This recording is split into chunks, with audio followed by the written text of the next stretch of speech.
Hello, welcome to the Single Society. This is the podcast where we will be reframing the conversation about what it means to be single. Often that is talked about through quite a negative lens or through the lens of, okay, you're single now, but how is that going to change? That is not the conversation that we will be having here. This is about reframing all that is exciting and all that is best in single life. It is a choice that more and more people are making. My name is Jo, and I'm very happy to have you here today at the start of this journey. This is the very first ever episode, so if you would like to listen along for more, please do make sure that you subscribe so that you know when new episodes are released. We're going to be covering all kinds of different things in this series. We're going to be looking at solo travel, going on solo dates, where is great to go locally if you are single. Now, I am going to, full disclosure at this point in the podcast here, confess to you guys, I do also run singles nights. Now, they are very much for spaces for people who actively are looking to either meet a partner or make other single friends. But as I opened with, this is not about making an assumption that being single is anything other than an amazing thing. It creates so many unique opportunities to get to know yourself so much better, to explore, to travel, to do lots of different things. So, if you are somebody who slightly looks down on those who are single or who thinks it's a state that needs to be changed, this is probably not the series for you.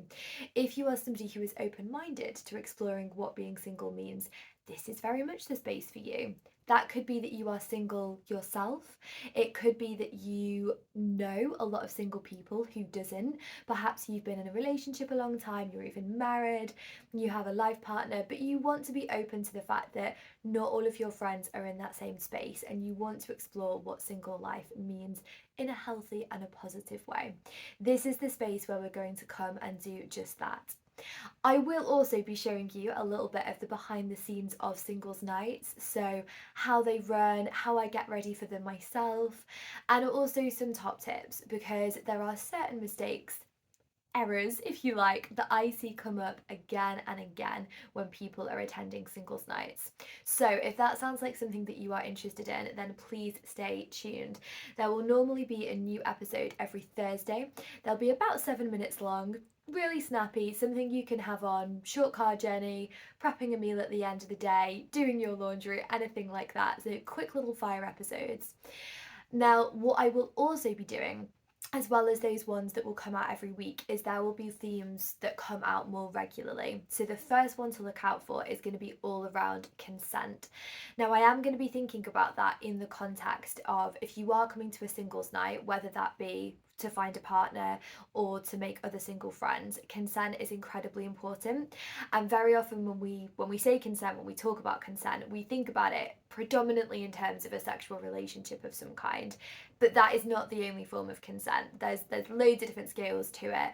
And it links in with personal boundaries as well. So about, our personal boundaries with our time, how we drink, our key relationships with others. And that last point, the key relationships with others, is something we are going to be exploring quite a lot in this podcast series. So there are so many different kinds of love. Often when we say the word, we tend to think of it as a romantic partner, but that's actually quite unique to the English language. We are more limited. As much as I love this country and love the English language, we are a lot more limited than other countries when it comes to our vocabulary for this. Now, some of you may have heard of the wonderful Susie Dent, the eagle-eyed amongst you, if you are watching this video rather than just listening to it, may have noticed that I've got one of her books behind me and it is called An Emotional Dictionary. It's a really great book. She's on a bit of a mission to broaden our vocabulary, expand how we talk about things, and in that process also expand how we think about them as well. And she has all these wacky and wonderful words. It's absolutely crazy, but it will probably not surprise you to learn the one that I am most interested in is around love and around relationships. Now, I did not take French at school. My French is pretty shocking, but what she drew attention to in this book, An Emotional Dictionary, was that the French, for example, have far more vocabulary to express different kinds of love. So You may well have heard the word amour, means love in French, but I'm just going to read you a little bit here. Apologies if you are watching this video, you're going to see me looking down, and it's just because I'm holding this just underneath the camera. I'll try and hold it up a little bit so you can see what I'm looking at. But she writes, the French have long had the linguistic edge when it comes to love. Just the linguistic edge, bear in mind. But they do have the linguistic edge. And not just love for other people. Their language also serves us well when we need to express the love we hold for ourselves. Amour de soi. I apologise, as I said, I do not take French, so if you do speak French or if you learnt French at some stage, please feel free to comment and correct my pronunciation. But to me, this reads as amour de soi, according to the philosopher Rousseau, is a self-esteem that protects our individual well-being, but that is neither selfish nor competitive. I'm going to read that line one more time because I think this is the heart of so much else that I'm going to want to talk about in this podcast series. So, a self-esteem that protects our individual well-being, but that is neither selfish nor competitive.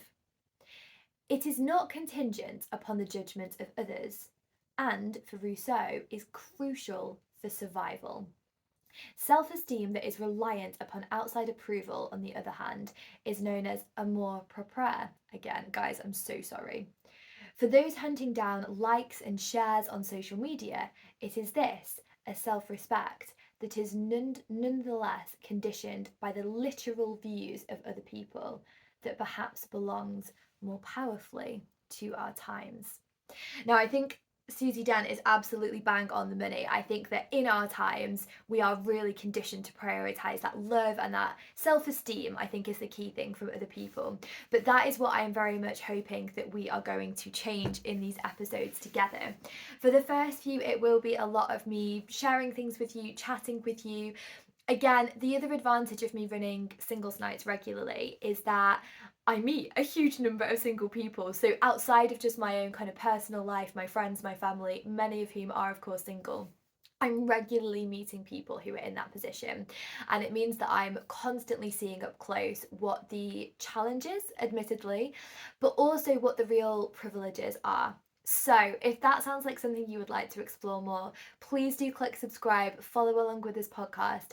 I cannot wait to share more with you. I am very excited. See you in the next episode.